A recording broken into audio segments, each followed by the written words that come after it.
नमस्कार दोस्तों, मैं संजीव चौहान। आप देख पा रहे हैं अमर मंथन खबर और सामने लाउंज। मैंने एक मूवी देखी थी द सीक्रेट। उसमें आकर्षण के सिद्धांत के बारे में बताया गया है कि आप कायनात को कुछ भी संदेश देते हैं, वह कायनात आपके संदेश को प्राप्त करके आपकी जो इच्छा है उस इच्छा को पूरा कर देती है। ऐसा मैंने मूवी में देखा था। उस मूवी में दिखाया गया था कि एक व्यक्ति का प्लेन क्रैश हो जाता है और उसकी जो स्पाइनल हड्डी है वह ब्रेक हो जाती है और लगभग उसका जी पाना मुश्किल हो जाता है। लेकिन उसने लेटे लेटे लगभग 6-7 साल तक जो जिसको मानता था, कायनात को मानता था, कायनात को संदेश दिया कि मैं एक दिन ठीक हो जाऊंगा और इस हॉस्पिटल से, जिस हॉस्पिटल में वे एडमिट है, उस हॉस्पिटल से निकलकर अपने पैरों पर निकलकर अपने घर जाऊंगा। तो मूवी में दिखाया गया कि वो उसी दिन, जिस दिन उसने सोचा था, उस दिन ठीक होकर अपने पैरों से वह अपने घर को गया। लेकिन ऐसा क्या वास्तविक जिंदगी में हो सकता है? जी हां, हो सकता है। एक इंदौर की मध्य प्रदेश की रहने वाली है पूजा गर्ग जी, जिसका 2010 में एक एक्सीडेंट हो जाता है और उसकी जो रीढ़ की हड्डी थी वो ब्रेक हो जाती है। कैसे न कैसे करके वो ठीक हो गई, लेकिन फिर उसने काफी साल तक अपने आप को घर में रखा। फिर उसने सोचा कि यह मेरी जिंदगी नहीं है, या मैं घर में कैद रहने के लिए नहीं बनी। कहते हैं कि हिम्मते मर्दा मर्दे खुदा। जब व्यक्ति में खुद अपने आप में कुछ करने की हिम्मत होती है, ताकत होती है, तो कायनात भी अपनी पूरी ताकत झोंक देती है उस व्यक्ति के मंसूबों को कामयाब करने के लिए, उन मंसूबों को पूरा करने के लिए। तो पूजा गर्ग जी, वैसे तो उनकी हड्डी में दिक्कत आ गई थी, लेकिन उन्होंने फिर हिम्मत करके अपने आप को कैसे न कैसे गेम से जोड़ा। और पूजा गर्ग जी, आपको बता दें कि राष्ट्रपति अवार्ड से सम्मानित हैं। पूजा गर्ग जी ने शूटिंग में लगभग 3 बार इंटरनेशनल स्तर पर भारत को रिप्रेजेंटेड किया और गोल्ड भी लेकर आए हैं उनके लिए। और तब जाकर उनको राष्ट्रपति अवार्ड से सम्मान किया गया। वर्ल्ड रिकॉर्ड बनाया है पैरा मेडिकल में, जो उन्होंने गेम को खेला है उसमें उन्होंने वर्ल्ड रिकॉर्ड बनाया। तो एक चर्चा के दौरान हम दिल्ली में पूजा गर्ग से मिले, तो पूजा गर्ग ने दिल्ली में अमर मंथन खबर और सामने न्यूज को एक इंटरव्यू के माध्यम से अपनी पूरी दास्तां बताई है। और उस दास्तां को सुनकर हम सैल्यूट करते हैं कि एक महिला ने इतना कुछ होने के बावजूद अपने आप को मजबूत किया। खास करके देखा गया कि कुछ लोग कुछ थोड़ा बहुत अपंग हो जाते हैं, अपाहिज हो जाते हैं, वह अपनी जिंदगी से हताश होकर केवल दूसरों पर निर्भर रह जाते हैं या भीख मांगते हैं। ऐसा पूजा गर्ग के सामने नहीं था। उन्होंने हिम्मत दिखाई और अपने आप को मजबूत करके भारत के लिए गोल्ड लेकर आए और राष्ट्रपति अवार्ड भी उन्होंने प्राप्त किया। तो आइए देखते हैं इस खबर के माध्यम से किस प्रकार से पूजा गर्ग की जो जिंदगी है, उन्होंने अपनी जिंदगी में अपने मुकाम को हासिल किया और एक नई पहचान पूरे पूजा गर्ग ने राष्ट्रपति अवार्ड के रूप में जिन। मैं तमाम दर्शकों से यह अपील करना चाहूंगा, इस खबर को आप पूरा देखें, क्योंकि कहीं ना कहीं एक राज, एक हिम्मत आपको भी देखने को मिलेगी पूजा गर्ग के इस इंटरव्यू में। देखते रहे संजीव चौहान के साथ अमर मंथन खबर और सामने लाउंज। हाँ, खबर को शेयर करना, लाइक करना ना भूलें। कमेंट में अवश्य लिखें कि इस खबर में आपने क्या सीखा और क्या देखा। देखते रहे। नमस्कार दोस्तों, मैं हरीश चावला और आप देख रहे हैं 7-11 न्यूज और अमर मंथन खबर। इस समय हम मौजूद हैं नई दिल्ली के अंदर, जहां राष्ट्रपति अवार्ड से सम्मानित पूजा गर्ग जी आज बीच में हमारे, और इन्होंने अभी कुछ दिन पहले एशियन चैंपियनशिप जो पैरामेडिकल के अंदर जीती है। और आज ये स्वामी कैलाशपुरी जी महाराज जी का आशीर्वाद लेने आई हैं। आज इन्हें पता चला कि स्वामी कैलाशपुरी जी महाराज बंबई से दिल्ली आए हुए हैं। पता नहीं पूजा गर्ग जी को खबर कैसे लगी। वैसे ये मध्य प्रदेश की रहने वाली हैं और 7-11 न्यूज, महाकाल भैरव अखाड़ा और अमर मंथन न्यूज चैनल की तरफ से हम पूजा गर्ग जी का हार्दिक स्वागत करते हैं, उनका अभिनंदन करते हैं और निकट भविष्य में आने वाली सफलताओं के लिए इन्हें हम अपनी शुभकामनाएं भी प्रेषित करते हैं। सबसे पहले पूजा जी, ये सवाल पूछना चाहूंगा कि आप में जो खेलने की जो शक्ति है जी वो कहाँ से मिली आपको? एक्चुअली 2010 में मेरा एक एक्सीडेंट हो गया था जिसमें मेरी स्पाइनल ब्रेक हो गई थी। कई सालों तक बेड पे रही, फिर मुझे लगा नहीं, लाइफ मेरी ये नहीं हो सकती है, मुझे अपने लिए एक नई डेस्टिनी बनानी होगी। और मैं गेम में एक्टिव हुई, मैंने शूटिंग करी, उसमें मैंने कई मेडल्स जीते। फिर मैं कयाकिंग गेम में एक्टिव हुई और आज मैं उसके इंटरनेशनल प्लेयर हूँ। मैंने इंडिया को 3 बार इंटरनेशनल रिप्रेजेंट करा है और एक वर्ल्ड रिकॉर्ड होल्डर हूँ। इंदौर से नाथुला तक बाइक राइड करके मैंने वर्ल्ड रिकॉर्ड बनाया है। और अभी मुझे इस साल का बेस्ट दिव्यांगजन का राष्ट्रपति अवार्ड मिला है, नेशनल अवार्ड मिला है। तो मुझे लगता है हर वो व्यक्ति जिसके साथ स्थिति या परिस्थिति खराब होती है, उसे बस एक कोशिश करना चाहिए, उसे अपने परमात्मा पे, अपने अंदर वाले ईश्वर पे विश्वास होना चाहिए, तभी जाके शायद वो इस जीवन की, इस दुनिया की परिस्थिति से लड़ पाएगा। तो बिल्कुल अपने अंदर अपने परमात्मा को जगाइए और देखिए सफलता आपके कदम चूमेगी। पूजा जी, घटनाक्रम होता है एक्सीडेंट वाला, क्योंकि आप तो चूंकि एक महिला हैं और इन परिस्थितियों में कुछ ऐसे भी क्षण आ जाते हैं जब आदमी एकदम से अपना हौसला गिरा बैठता है कि और सोचता है कि मैं बिल्कुल नाकारा और निकम्मा हो गया हूँ। लेकिन उन परिस्थितियों में आपने काबू पाया और किस तरह से आप एक साहस करके पैरालंपिक खेलों में आई और आप एशियन चैंपियनशिप भी बनी, फिर देश के राष्ट्रपति जी ने आपको सम्मानित भी किया। ये भी हमारे लिए बड़े गर्व की बात है। एक महिला होने के नाते आप क्या उन युवतियों को या उन महिलाओं को संदेश देती है जो जिनके साथ ऐसी आपातकालीन स्थिति हो जाती है और वो घर बैठ जाती है? जी, मुझे लगता है हौसले हो अगर बुलंद तो मुट्ठी में हर मुकाम है। मुश्किलें और मुसीबतें तो जिंदगी में आम है, इसमें कोई फर्क नहीं पड़ता है कि आप महिला हैं या पुरुष हैं। आपको अपनी स्थिति से, अपनी परिस्थिति से खुद लड़ना होता है और अपने साहस से ही हर परिस्थिति को जीता जा सकता है। तो मैं आज के युवाओं को बस यही संदेश देना चाहती हूँ कि अगर आपके साथ कोई प्रॉब्लम आई है तो उसका डटकर सामना करिए। देखिए जो रिजल्ट आएंगे वो बिल्कुल पॉजिटिव आएंगे। अपने परमात्मा पे विश्वास रखिए और अपनी सफलता के लिए आपको ही लड़ाई लड़नी होगी। सबसे बड़ा गुरु मंत्र यही है। पूजा जी, स्वामी कैलाशपुरी जी के प्रति आस्था का आपको क्या लगता है? अभी क्या एकदम से आप आई आज दर्शन करने के लिए? जी, मुझे लगता है कि जो गुरु होते हैं हमारे, वो हमेशा हमारे साथ होते हैं और कहीं ना कहीं जब हम किसी परिस्थिति में फंसते हैं तो वो गुरु ही होते हैं जो हमें रास्ता दिखाते हैं। तो बिल्कुल गुरु जी का मुझे आशीर्वाद प्राप्त हुआ और मुझे लगता है कि आगे आने वाला भविष्य मेरा और उज्जवल होगा। तो गुरु जी,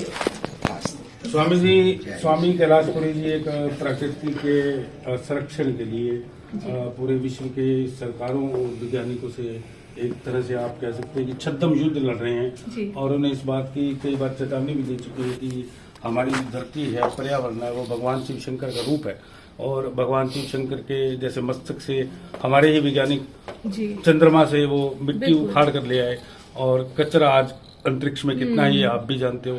तो इस तरह के संदेश स्वामी कैलाशपुरी जी कहते हैं कि आने वाले 400 सालों के अंदर पर्वत खत्म हो जाएंगे।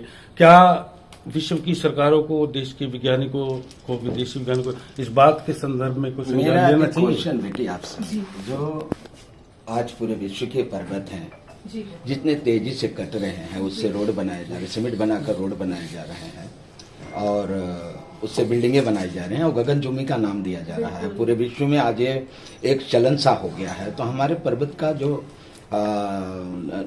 नष्ट करना, मतलब उसको खत्म करना, एक विकास मानते हैं लोग और इसी को विकास कह रहे हैं कि बड़ी बड़ी गगनचुंबी इमारतें बना रहे हैं, उसको विकास नाम रखे हैं। तो मैं बेटी आपसे एक क्वेश्चन करना चाहूंगा कि जो पर्वत हमारे भारतवर्ष का है, वो पर्वत की आयु है 50,000 साल से लेकर 1 लाख साल और हमारा जो इंडोनेशिया वगैरह ये सब पर्वत का आयु है 1 करोड़ वर्ष से अरबों वर्ष तक।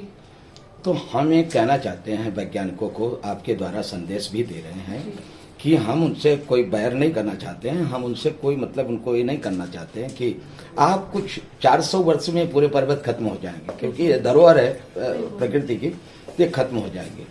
तब आप सीमेंट कैसे बनाओगे, बिल्डिंग कैसे बनाओगे? और जहाँ पे 1 लाख करोड़ों वर्ष चलने वाले पर्वत को काट करके बिल्डिंग बनाकर 100 वर्ष में परिवर्तित करते हो, मिट्टी में मिला देते हो, ये मैं आपसे पूछूंगा कि आप बताइए कि 100 वर्ष, लाखों वर्ष, करोड़ों वर्ष चलने वाले को 100 वर्ष में परिवर्तित करने वाला विज्ञान है क्या ज्ञान? मतलब विकास है कि विनाश है? जी नहीं, मुझे लगता विज्ञान है क्या ज्ञान कि है? शायद गुरुजी का कहना बिल्कुल सत्य है। हम हमारे आने वाली धरोहर या हमारे आने वाले बच्चों को क्या देंगे, शायद पूरी तरीके से हम आधुनिकता के नाम पर हमारी विरासत को खत्म कर रहे हैं। आज मंदिरों को देखा जाए, जो उसका स्वरूप बिगाड़ा जा रहा है और जो पर्वतों को काट के शहरों में तब्दील किया जा रहा है, तो शायद हम हमारी आने वाली धरोहर को सिर्फ प्रकृति के नाम पे बड़ी बड़ी बिल्डिंगें और सीमेंट के जंगल देंगे। शायद प्रकृति, जो पहाड़, सुंदरता है, उसको देखने के लिए शायद हमको किसी और देशों में जाना होगा। नहीं बेटी, पूरा विश्व का है। और जो हमारा अंतरिक्ष है बेटी, जी अंतरिक्ष में लाखों टन कचरा छोड़ा गया है सैटेलाइट द्वारा। जी। ये कचरा वापस नहीं ला सकते जी। और कचरे जो बोलते हैं जितना लाने में खर्च लगेगा, उससे तो हम और 10 सैटेलाइट छोड़ देंगे। तो गुरुत्वाकर्षण के अंदर हमारी धरती ने मानव को सर्वश्रेष्ठता दिया कि आप गुरुत्वाकर्षण के अंदर रहने का ही अधिकार है। आप सैटेलाइट उड़ाओ, चाहे कुछ भी करो, वो देवलोक है, वहां कुछ नहीं छोड़ना चाहिए। अब अगर उनका विज्ञान कुछ आविष्कार किया है, तो मैं चाहूंगा आपके द्वारा कि 5 मिनट गुरुत्वाकर्षण के अंदर कोई निष्क्रिय सैटेलाइट को रोक कर बता दो, मैं मान सही जाऊँ। बात है। मैं बिल्कुल कहीं बिल्कुल जो गुरु ने कहा है बिल्कुल ही सही कहा है। तो प्लीज अपनी प्रकृति पे, अपनी भारत माता पे और अपने आने वाले भविष्य पे थोड़ा सा ध्यान दीजिए। शायद हम उन्हें सिर्फ सीमेंट के जंगल और वो कचरा देकर जाएंगे जो शायद कभी उससे निपट भी नहीं पाएंगे। तो बिल्कुल इस पे ध्यान दीजिए और इस पे काम फिर करिए। यहाँ मैं एक चाहूंगा आपके द्वारा कि जो हमारा जो ग्लोबल वार्मिंग है, जो लोग कह रहे हैं ग्लोबल वार्मिंग है, तो ये किसी किसान के पराली से नहीं है, पक्का 100% है। और ना ही किसी गाड़ी के साइलेंसर से है, और ना ही जो है मिल इंडस्ट्रियल से है। ग्लोबल वार्मिंग आता है किससे? ये हमारा गोला बारूद जो न्यूक्लियर हथियार परीक्षण करते हैं, 4 देशों से लड़ाई चालू है, एक सैटेलाइट निष्क्रिय हो गए हैं, इससे ग्लोबल वार्मिंग का ये नाता है। लोग एक चीज और भी नहीं मानेंगे। मैं अभी सूर्य ताटक किया, तो मतलब कि हमको सूर्य देखते हुए मैंने सभी को बताया कि आप ये कर रहे हो, सूर्य आंखों में रहते हुए मैंने सबको बता दिया। इसलिए बता दिया कि मैं जब सूर्य ताटक करता हूँ, ऐसा नहीं दिखेगा तारा, लेकिन जब सूर्य ताटक में जाता हूँ तो तारे दिखते हैं, अगल बगल जितने लोग हैं सब दिखते हैं, क्या एक्टिवेट कर रहे हैं सब दिखते हैं मुझे। लेकिन वो चीज नहीं मानेंगे, उनको दिखेगा नहीं तो नहीं मानेंगे। हम उसको बनाने के लिए ये नहीं कह रहे हैं कि हमको जानो, हमको मानो। हमें कह रहे हैं कि प्रकृति की रक्षा बहुत जरूरी है और वैज्ञानिकों को गोला बारूद हथियारों का धंधा बंद करना चाहिए, व्यापार करना चाहिए, पूरे विश्व को प्रेम करना चाहिए और वैज्ञानिकों को अपना कोई आविष्कार करना चाहिए हमारे पर्वत और जंगल और सागर को बचाने के लिए। हमारी जो प्रकृति है वो आप अपने तक अपना विकास मत समझो, आने वाली 400 वर्ष के पीढ़ियों को विकास दो, उसको मैं विकास मानता हूं। अपने तक तो सभी विकास कर ले जाते हैं, गाड़ी पे चल लेते हैं, 5-5 करोड़ की गाड़ियां ले लेते हैं, अपना तक विकास, लेकिन कल उनके आने वाली पीढ़ी को क्या मिला है वो देखो। तो इसलिए वैज्ञानिकों का, सभी विश्व के वैज्ञानिकों को संदेश है, अपने तक विकास मत करो, 400 वर्ष के बाद का विकास बता दो, तब आप बिल्डिंग कैसे बनाओगे, रोड कैसे बनाओगे, सीमेंट कैसे बनाओगे, वो मुझे बता दो। वही मैं चाहता हूँ वैज्ञानिक से जवाब, अगर वो जवाब मिल जाए मुझे तो मैं कभी उनको सवाल नहीं करूँ। चलिए, स्वास्थ्य से आप पहले आप यहाँ ले लीजिए बेटी। स्वास्थ्य से आप काफी सहमत हैं? जी बिल्कुल, मुझे लगता है कि बिल्कुल सही और सत्यता है इस बात में कि हम आने वाली पीढ़ी को प्रकृति पूरी तरीके से नष्ट कर देंगे। ग्लोबल वार्मिंग की तरह तेजी से बढ़ रहे हैं, जंगलों को तेजी से काट रहे हैं, तो हम क्या देकर जाएंगे? तो इस चीज पर भी विचार करना चाहिए और ज्यादा से ज्यादा हो सके तो ये जो मतलब गोला बारूद का जो यूज हो रहा है, जिसके कारण ग्लोबल वार्मिंग वगैरह की जो परिस्थिति उत्पन्न हो रही है, इसको खत्म करना चाहिए और आने वाली मतलब धरोहर के लिए हमें सब कुछ समझ कर रखना। मेरा एक सवाल और है वैज्ञानिकों से, क्या वैज्ञानिकों ने जो ज्वालामुखी देखा है उसके पीछे कितने ज्वालामुखी गंगा समुद्र के धारे में बह रहे हैं और कितने देखे ज्वालामुखी, वो बता सकते हैं? एक ही ज्वालामुखी जो फूटता है जो मानव रहित हो जाता है, कि मतलब कि इसके आगे मानव रहते ही नहीं। और जो हिम पर्वत है, एक ही पर्वत देख रहे हैं, हिमालय देख रहे हैं कि हाँ ग्लेशियर पिघल रहा है, लेकिन वो क्या देखे हैं क्या कि पूरी पर्वत का श्रृंखला जो है कि पाताल से लेकर के अंतरिक्ष तक है, अंतरिक्ष तक है।